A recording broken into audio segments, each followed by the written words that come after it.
नमस्कार मित्रांनो. आधुनिक मराठी साहित्य प्रकार या अंतर्गत कादंबरी या साहित्य प्रकाराची आज आपण माहिती बघणार आहोत. कादंबरीचे वर्गीकरण कशा प्रकारे केले जाते आणि आशयानुसार कादंबरी या आधुनिक साहित्य प्रकाराचे कोणकोणते उपप्रकार पडतात ते आज आपण बघणार आहोत.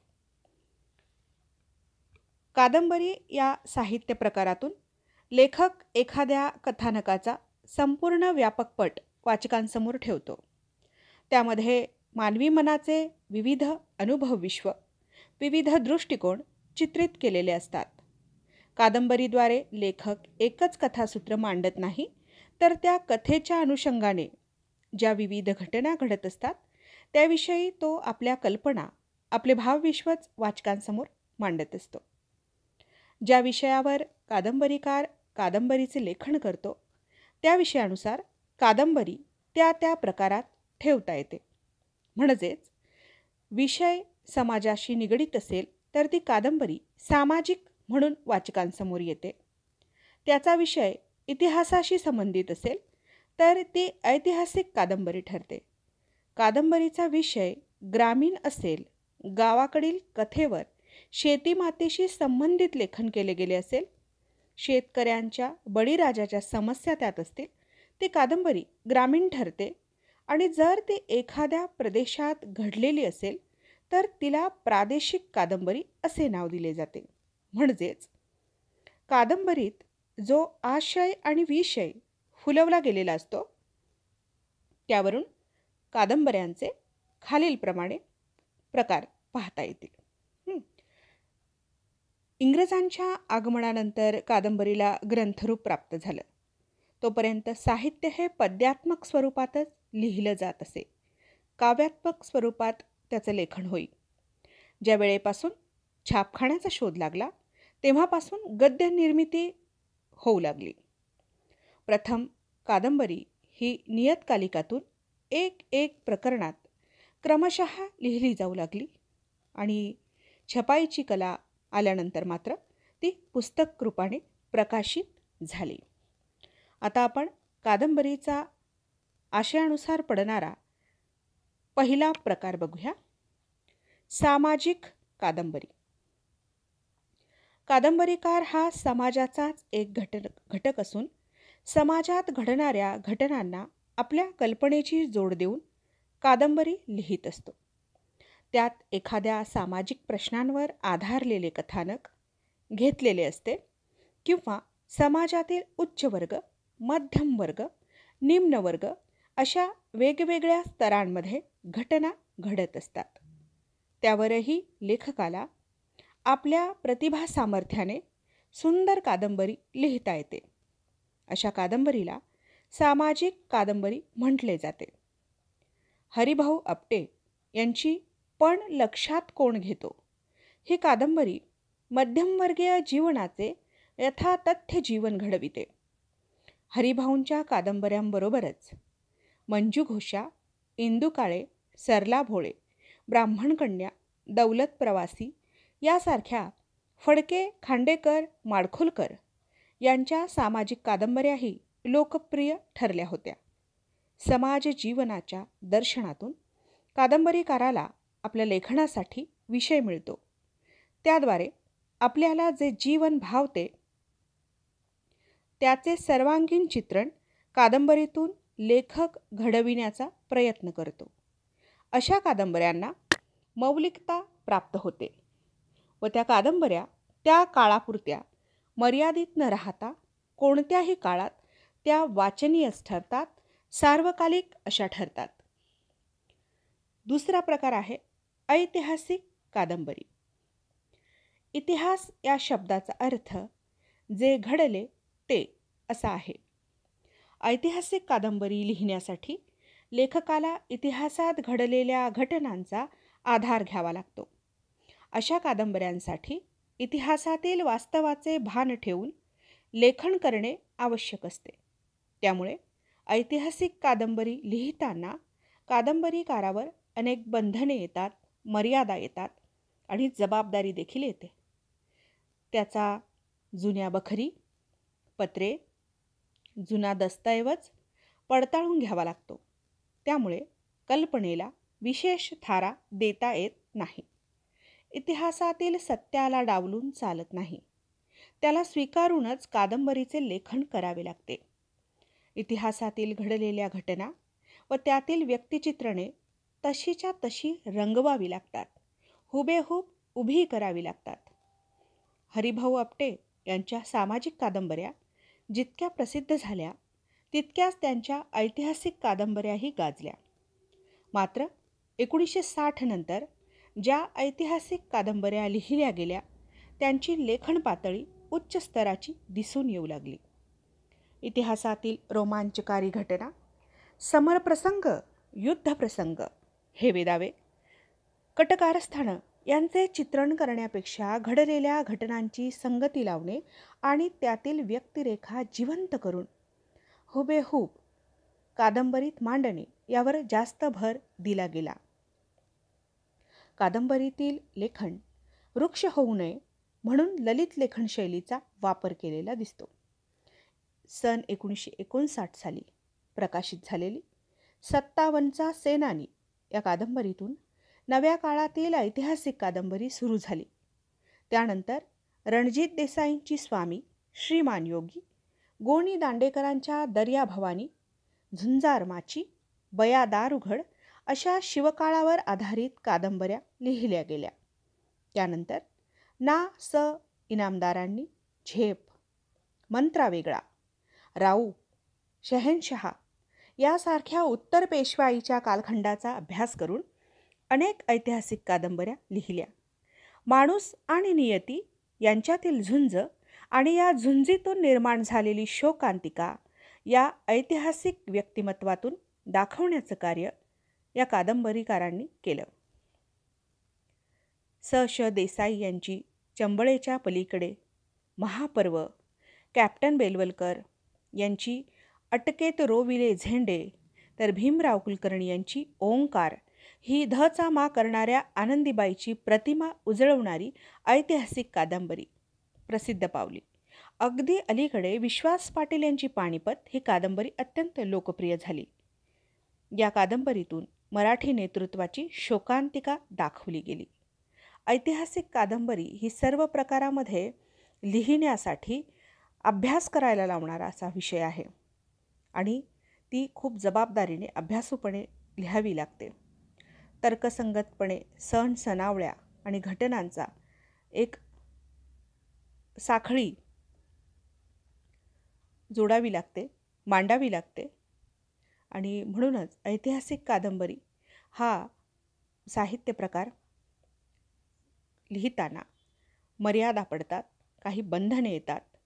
त्यात कुठेही कल्पनाशक्ती, कल्पनाविलास दिसून येऊ नये यासाठी आणि सत्य आणि वास्तव घटना त्यात नोंदल्या जाव्या यासाठी खूप अभ्यासपूर्ण पद्धतीने हा कादंबरी प्रकार हाताळावा लागतो. यानंतर पुढचा जो कादंबरीचा प्रकार आहे तो आहे पौराणिक कादंबरी. यातील पौराणिक या शब्दावरूनच पुराणातील कथांवर आधारित ती पौराणिक कादंबरी अशी पौराणिक कादंबरीची सरळ साधी व्याख्या करता येईल. मैलाचा दगड म्हणून ओळखली जाणारी वि. स. खांडेकर यांची ययाती कादंबरी पाहिली तर त्यातून भूतकाळातील संस्कृतीचे चांगले दर्शन आपल्याला घडू शकते. ऐतिहासिक कादंबरीप्रमाणेच पौराणिक कादंबरीतून चरित्र नायकांचे उदात्तीकरण करून त्यांचे चांगुलपण कादंबरीत दाखवले गेले आहे. विशेषतः कर्णाच्या जीवनावरील कादंबऱ्यांमधून ही प्रवृत्ती दिसून येते.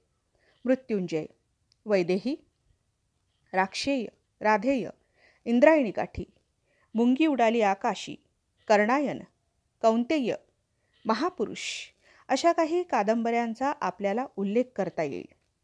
रणजित देसाई यांची राधेय, शिवाजी सावंत यांची मृत्युंजय, मुंगी उडाली आकाशी या कादंबरीत पद्माकर गोवेकर यांनी संत ज्ञानेश्वरांचे जीवन रेखाटले आहे. तर दि. बा. मोकाशी यांची आनंद ओवरी ही तुकाराम महाराजांच्या जीवनाची गाथा अत्यंत हळुवारपणे उलगडून दाखवलेली दिसते. पौराणिक कादंबरी या प्रकारानंतर आपण पुढे जाऊया आणि पुढील कादंबरीचा प्रकार बघू, तो म्हणजे ग्रामीण कादंबरी. ग्रामीण जीवनाचे अनुभव विश्व, गावाकडील माणसांचे भले बुरे अनुभव, त्यांची स्वप्न, त्यांची सुखदुःखे यांचे चित्रण ज्या कादंबरीतून केले जाते ती ग्रामीण कादंबरी होय. अशी व्याख्या ग्रामीण कादंबरीच्या संदर्भात आपल्याला करता येईल. 1940 साली वा दिघे यांची पाणकळा ही कादंबरी प्रसिद्ध झाली. त्यानंतर 1949मध्ये श्री ना पेंडसे यांची गारंबीचा बापू ही कादंबरी प्रसिद्ध झाली आणि ग्रामीण कादंबरीचा उदय झाला. शहरात वाढलेल्या लोकांना ग्रामीण भागातील लोकांविषयी फार उत्सुकता असते. गावाकडील लोकांच्या रूढी, परंपरा, समजुती, त्यांचे अडाणीपण, अंधश्रद्धा या सगळ्यांचाच त्यांच्या जीवनावर खोलवर ठसा उमटलेला असतो. त्यांचे एकमेकांशी असलेले संबंध, त्यांचे शेतीशी निगडीत असलेले दैनंदिन व्यवहार, सण, वार, उत्सव, चालीरीती या सर्वच गोष्टी वैशिष्ट्यपूर्ण असतात. त्यांचे नागरी जीवन जगणाऱ्यांना फार कुतूहल वाटत असते. हे ग्रामजीवन कादंबरीकार अगदी बारीक सारीक पैलूतून वाचकांसमोर मांडत असतं. त्यामुळे ग्रामीण कादंबऱ्यांना जास्त प्रसिद्धी मिळते. उदाहरणार्थ गोतावळा, पाचोळा, धग या कादंबऱ्यांना वाचक मोठ्या प्रमाणात लाभला. सर्वसामान्यांचं दुःख, यातना, वेदना, प्रश्न, समस्या, ग्रामीण शेतीमातेशी ज्यांची नाळ जुडली आहे त्यांना हे लेखन आपलं वाटतं. हे ग्रामीण कादंबरीचं बलस्थान आहे. यानंतर आपण पुढचा प्रकार बघूया, प्रादेशिक कादंबरी. प्रादेशिक आणि ग्रामीण या दोन्ही कादंबऱ्यांमध्ये वरवर पाहता फारसा फरक दिसून येणार नाही. प्रादेशिक कादंबरीतून एखाद्या प्रदेशाला महत्त्व दिलेले असते. त्याचे उत्तम उदाहरण म्हणून आपल्याला बणगरवाडीचे उदाहरण घेता येईल. व्यंकटेश माडगुळकर यांनी या कादंबरीत धनगरांच्या जीवनाचे अतिशय उत्कटपणाने चित्रण केल्याचे दिसते. श्री ना पेंडसे यांनी एल्गार, यशोदा, गारंबीचा बापू, हत्या, कलंदर, हद्दपार, रथचक्र या कादंबऱ्यांना कोकणची पार्श्वभूमी दिल्यामुळे त्या कादंबऱ्या वाचकांना फार आवडल्या. त्या प्रदेशातला निसर्ग, त्याचा माणसांशी असलेला निकट संबंध पेंडसे यांना जाणवला. ग्रामीण भागातील वृत्ती, प्रवृत्ती, स्वभाव वैशिष्ट्य हे सारे दिसले. त्यात कुठेही कृत्रिमतेचा स्पर्श न होऊ देता आपल्या कादंबऱ्यातून त्यांनी तो चित्रित केला. त्यामुळे त्यांच्या या प्रादेशिक कादंबऱ्यांना फार मोठे यश मिळाले. गोणी दांडेकरांनीही पडघवली, माचीवरचा बुधा, पवनाकाठचा धोंडी अशा कादंबऱ्यातून डोंगरदऱ्या, झाडे झुडपे, तळे, नद्या, कडे कपारी यांची सुंदर वर्णने केली आहेत. मधु मंगेश कर्णिक, बाभा बोरकर, सुभाष भेंडे यांनी आपल्या कादंबऱ्यांना गोव्याच्या निसर्गाची पार्श्वभूमी दिल्यामुळे आतापर्यंत माहीत नसलेले गोव्याचे अनेक पैलू, अनेक बाजू, अनेक सौंदर्यस्थळे त्यांच्या कादंबऱ्यातून आपल्याला दिसून येतात. बाभा बोरकर यांची भावीन व सुभाष भेंडे यांची जोगीन या कादंबऱ्यांनाही अशाच प्रकारे प्रादेशिक पार्श्वभूमी असलेली दिसून येते. यानंतर आपण जो पुढचा प्रकार बघणार आहोत तो आहे चरित्रात्मक कादंबरी. पौराणिक आणि ऐतिहासिक विषयांप्रमाणेच चरित्रात्मक कादंबऱ्यांचा उल्लेख आवर्जून केला पाहिजे. कारण त्यातील घटना, प्रसंग, व्यक्तिरेखा, सामाजिक परिस्थिती, वातावरण या सर्वांना एक चरित्रात्मकतेचा स्पर्श लाभलेला दिसून येतो. भीमराव कुलकर्णी यांनी हरिभाऊ आपटे यांच्या जीवनावर लिहिलेल्या हरिभाऊ या कादंबरीपासून चरित्रात्मक कादंबरी लोकप्रिय झाल्याचे दिसते. श्रीज जोशी यांनी भारतातील पहिल्या स्त्री डॉक्टर म्हणून डॉक्टर आनंदीबाई जोशी आणि गोपाळराव जोशी यांच्या जीवनावरील आनंदी गोपाळ ही कादंबरी लिहिली. वाचकांना ती आवडली.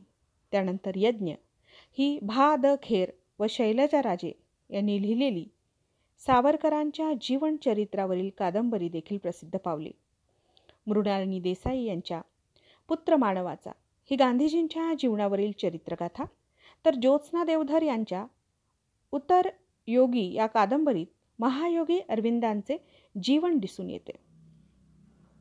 जीवन स्वप्न या कादंबरीतून डॉक्टर सुमती क्षेत्रमाडे यांनी शरदबाबूंचे जीवन चितारले आहे.